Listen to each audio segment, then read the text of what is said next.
Okay, Arcane fell off, did a flip, then flew past the stratosphere to remind us what peak actually is. I've been waiting for this show to come back for years. The first season wasn't just a good show, it was a borderline religious experience, breaking the video game adaptation curse so thoroughly that I don't even think about it anymore. Crafting the perfect tragedy that longtime fans saw coming and were still left in tears. Arcane Season 2 basically had a target on its back as how do you meet those expectations? How do you follow up a masterpiece? Honestly, I don't really know, but I'm assuming it looks a little like this as Season 2, it's hitting.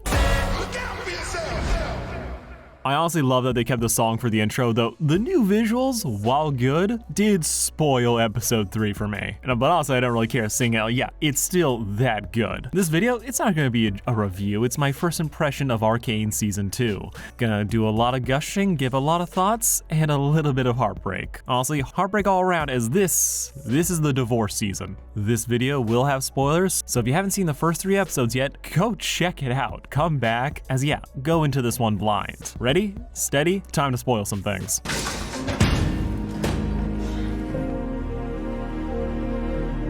So we're just going where my mind takes me on this, beginning with the attack on the council. Seconds after voting to grant Zaun its independence, Jinx bombed the shit out of them, making everything worse for everyone, aka the Jinx usual. Now this moment was haunting in the finale of Season 1, as outside of Viktor and Chase, we didn't know who was gonna live and who was gonna die. Which, sorry, let me clarify that. Fuck all of these other people, was Mel gonna be okay? For real, not a single other person in this room mattered. Bozo Counselors 1 and 2, the robot, that one lady, they could die, and we as an audience we gotta have to come together and double check the wiki to remember who the fuck these people were. Kate's mom? Yeah, we care about her, but she's a mom in an animated show. I'm shocked she made it this far. From a pure writing standpoint, my thoughts were always, okay, the extras, they can live or die as they don't really matter. Kate's mom was doomed, leaving Mel as the one big question of this attack, as while I would hate to lose her as she is such a good character, I could also fully see her death being done in a meaningful way, one that wouldn't come across as shock value as it would just rock Jace's world and more importantly her mother's. As we already knew, this woman was one inconvenience away from going on the warpath, making Mel's fate the biggest question to me, as it would totally change the trajectory of this entire story for a lot of characters, especially since she was standing next to the window that the bomb came through, making the idea that we'd only see her in Season 2 in bits and pieces very convincing to me. Only no, she's fine. A little too fine. Well, you got me. By all accounts, it doesn't make sense. So just get this theory out of the way, either Mel herself is magic and doesn't know it, we saw a little glow from her tattoos, and yes, those are tats, not just a part of her dress, I think, or the Black Rose has been secretly keeping tabs on her and saved her at the last second. Her hugging Jace kinda sugar babied his way into being okay as well, which honestly there being magic here is the only rational explanation, as the episode does draw attention to how Viktor was standing right next to Jace and the bomb took him from life to the morgue. So there had to be some kind of interference here, as there's no scientific explanation to be found, and I don't really buy Mel's explanation. There's no sense to these things, Jace. But yeah, of the casualties, we have Counselor, who cares, C-3PO's rich uncle is also dead, Posh Draco can't walk, that one lady got away fine with just scars, and call it Mother's Day cause we're putting another one in the ground. Another one bites the dust. This is such a good intro for the season, and I think my only note is that I think it gave away just a bit too much in the opening. As it is amazing, I'm happy we have enemies still as the theme song, though I do miss the stone imagery that was used beforehand. What we have now does work as a continuation. As before, we watch these characters be chiseled and broken to the people we knew from the games, so now seeing them fully realized and contemplating what's gonna happen next, it definitely fits. My only real note is that I think this opening just gives one thing away just a little bit too much. The shot of Vi and Kate shoving each other away. Like, there's some on-the-nose symbolism in this intro, but that's the one thing I was like, what else am I supposed to take from that than what ended up happening? Yeah, they had a falling out, and just working backwards from there, it's like, okay, something has to go wrong, meaning that everything they were doing for the first 3 episodes, I was like, okay, this is gonna go wrong, something's gonna happen. They are absolutely gonna fail. And then it did, which, okay, fine, it works for me, but I do kind of wish that they had changed out just this scene. It's like, I didn't immediately know. As this has a knock-on effect of taking scenes that I would have squeed over beforehand, like the kiss, and instead be like, shit, this is just here to make what happens next hurt all the more. Which that did happen in the original first 3 episodes of Arcane, but again, that one was built like a tragedy, so you totally know what's gonna happen. I had no real expectations as someone who knew the lore. But here, it feels like we are watching the events as they play out. So already having that in my head, I'm like, oh, shit, that is where this is going, isn't it? It's still really good. I think personal taste, I would have just used something different and had it be switched out as soon as we start part 2. Don't worry, they're gonna get their own video eventually. But episode 1 is just a super strong opener. Everyone is reeling from the attack. We're watching Kate go from idealist who saw Piltover oppressing Zaun to a vengeful leader obsessed with getting her get back, and slowly starting to paint all of Zaun with the same brush. She's not gone over the deep end yet, but she is getting dangerously close, especially with the company she's keeping. The funeral scene broke my heart, Kate having to lead the procession while her father was just sitting on the sidelines sobbing. That hits in a real way, as not only has Kate lost her mom, but she's kind of also lost her dad now, as he is so busy dealing with his own grief, leaving Kate with nobody except Vi, who is busy dealing with her own shit as she feels so out of place in this whole situation. As yeah, she feels personally responsible for what happened, just like Kate, who wishes she had just taken the shot at dinner. The scene of Kate and Vi talking and asking her to be with the enforcers was gut-wrenching in all the right ways, as you fully understand why Vi just can't do this, and why this would suck for Kate. But, you know, everything can still get worse as the extra speaks. To think we nearly extended sovereignty to the creatures who did this.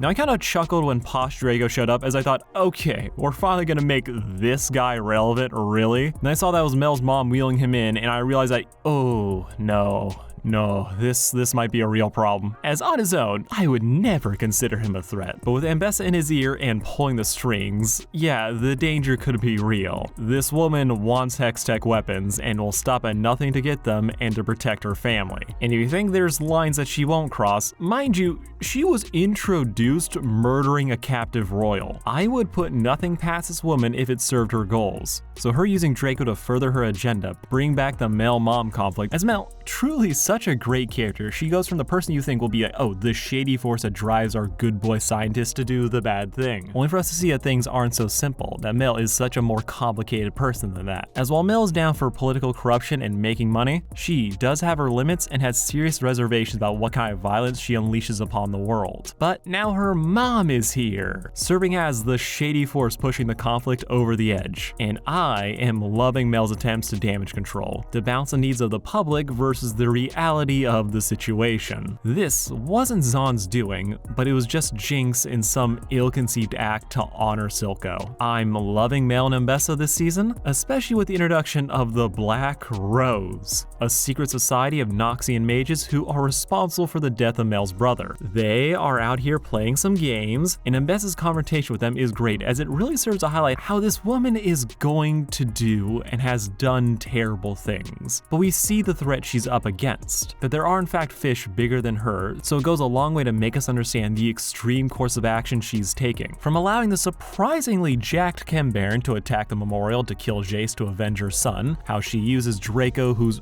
real name is Sallow, to call a meeting of Piltover's higher-ups, not to install him as a puppet, but to put the more competent Caitlyn in charge of the city, which is a move I love since it basically serves all of her interests without dragging a candidate down by saying, oh, look, he's some foreign general's puppet. No, instead with Caitlyn, everyone loves the Kiermans. They mourn for her mother, and she's an experienced fighter, which will make her a very attractive pick. But the key here being is that Mbessa, she just wants war. She wants Hextech weapons to be developed during it. So she doesn't need to rule Piltover, she just needs a leader who would be willing to escalate conflict, making a grieving, vengeful daughter an attractive choice. Especially when, let's be real, Kate had mommy issues before she lost her mommy. If Mbessa steps up to start filling that role in Kate's life, well, I don't think she'll be completely under her thumb. Mbessa will have an insane amount of leverage to get Kate to do what she wants, or to just enable her into doing what she was already gonna. Though this also could work both ways, as Mbessa's relationship with her own daughter is very fraught. If Mel were to stay gone, who knows how Mbessa might start projecting onto Kate. We could potentially see her softer side come out, or she could become way worse, determined to not let her weakness for her daughter hold her back. She might try and shape Kate into someone who can survive rather than just sending them away like she did with Mel. Though in other parental issues, I just can't stop laughing at how this drunk Vi meets and later joins the team is so clearly designed to evoke Vander. I don't know what role this man is gonna play in Vi's story, but I have high hopes, especially if Singed is working on what I think he is. Also, Vi is like in competition with her sister for having the worst crash out in Zon history. She really went from giving up her sister, choking back her disgust and joining the Enforcers, kissing a cop, only to end up in a ditch, maidenless, with her sister poised to be hailed as the hero of her hometown. Vi just wants to put these fires out, and all the women in her life are pouring gasoline. I think Vi's role in the story is so good, as she's a little bit broken. When she got introduced in season 1, she was bitter, she was tough, she just wanted to get revenge and get back her sister, but now she has lost everything. She doesn't know really what to do, so now she's trying to protect and care for others. She's trying to stop Kate from doing something she'll regret, and now the two have flipped from the protector and the vengeful one, with Kate, who previously was so good at seeing the bigger picture, now getting tunnel vision in her quest for revenge. And this was just the first episode, and things of course only got worse. As that attack on the memorial, it really just goes to show just how much of an edge Shimmer gives when you're not using Hextech weapons. These big daddy looking things got bodied in season 1, but without that magic, they're effectively unstoppable to most of what Piltover has to offer, with only Mbessa and her warriors seemingly making up the difference with clean headshots. This first episode was great, escalation was amazing. Now let's move on to the Yowie. I understand now. My place was always here, in the lab, with you.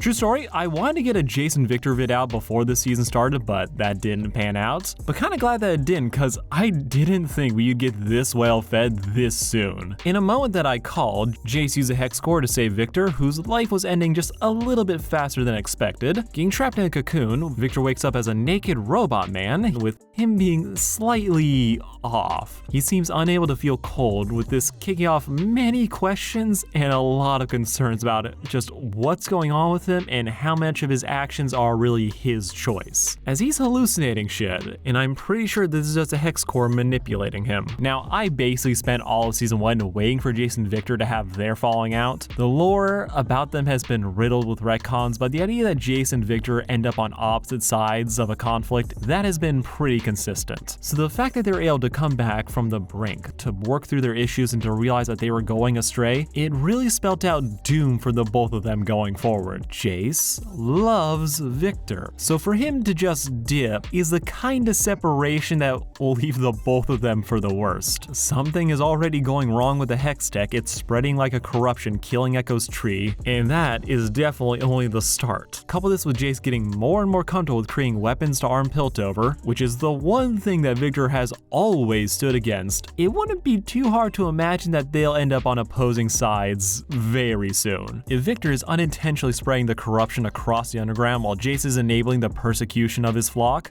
we may very well see these two sad men come to blows, and it will be glorious. Also, I am loving the prophet imagery around Viktor. His OG look is, I like it, but it is giving Power Rangers villain. So for them to take him from the glorious revolution to the mechanical messiah, it's a change that I fuck with. He's helping the downtrodden, those that even the rest of Zon have chosen to ignore. If this were in any other context, we'd be cheering for him. But the hallucinations, the hex core, Heimerdinger's warning about magic, this man can't do anything right now without causing me a little bit of worry, as we don't know how much of this is him versus the thing controlling him. Like best case scenario, he's guilt tripping over Sky so hard he has started to hallucinate. That also doesn't explain how he was just led to the perfect spot with the perfect lighting for his new religious revival. This is his dream of helping the downtrodden of Zon, and who knows when this is gonna stop, as if he's gonna keep helping people, he might keep helping even if they don't want it. Our paths diverged long ago. It was affection that held us together.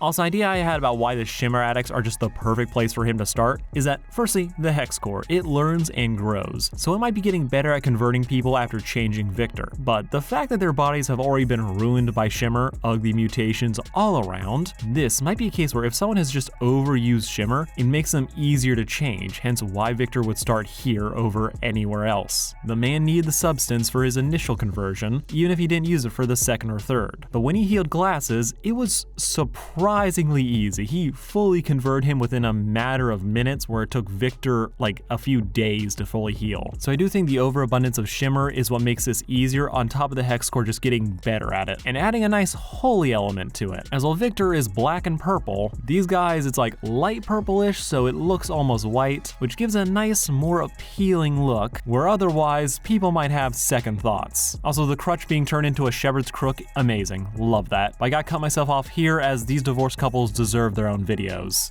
Moving on, I don't have much to say about Echo and Heimerdinger's subplot. Heim was cute, embracing bringing joy to others and sneaking around his own laboratory, but this plot is clearly saving itself for bigger shit later down the road, so I'm not sad that nothing really grabbed me here till the end, as yeah, we need to see the fallout of Jace hitting the hex thing. The magic is going out of control, and we're even getting foreshadowing that we might actually see Echo do his thing for the first time. My one and only real concern is Jace, as this man wasn't my favorite character in season 1, though he was very good. However, what made him good to me was how he was trapped between lives. Torn between the people he loved, his dreams, and politics. Him teetering between Mel and Viktor was probably the best part of his arc for me, so I'm not sure like what they're fully gonna do with him moving forward, especially if he chooses to focus on this instead of like the politics of what's going on in Piltover. As far as we know, they do still need this man to make weapons. We haven't seen anyone else even attempt it besides Jinx. So Jace ends up feeling like every plot kinda needs him, so I'm curious to see how he's gonna be weaved into all these different stories. And given the shot of him we see in the trailer,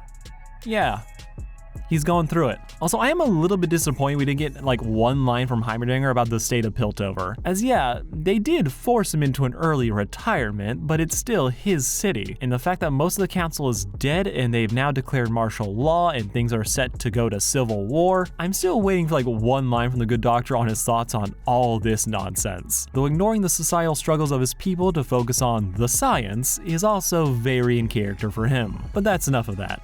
Let's talk about Jinx. May I be honest with all of you?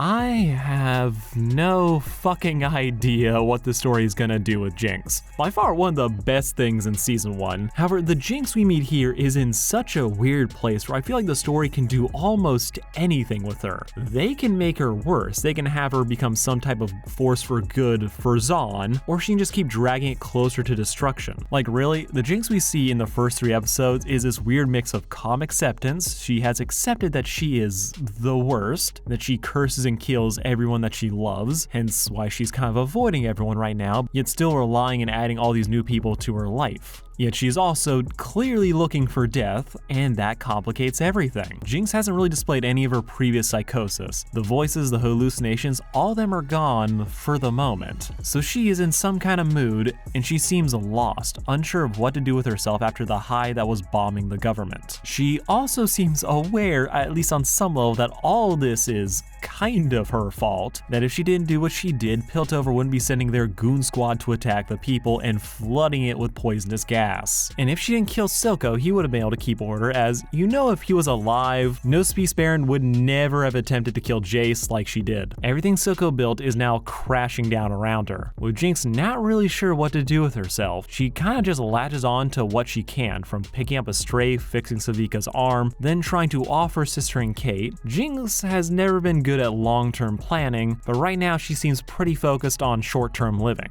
I'm glad it's you. Had to be you.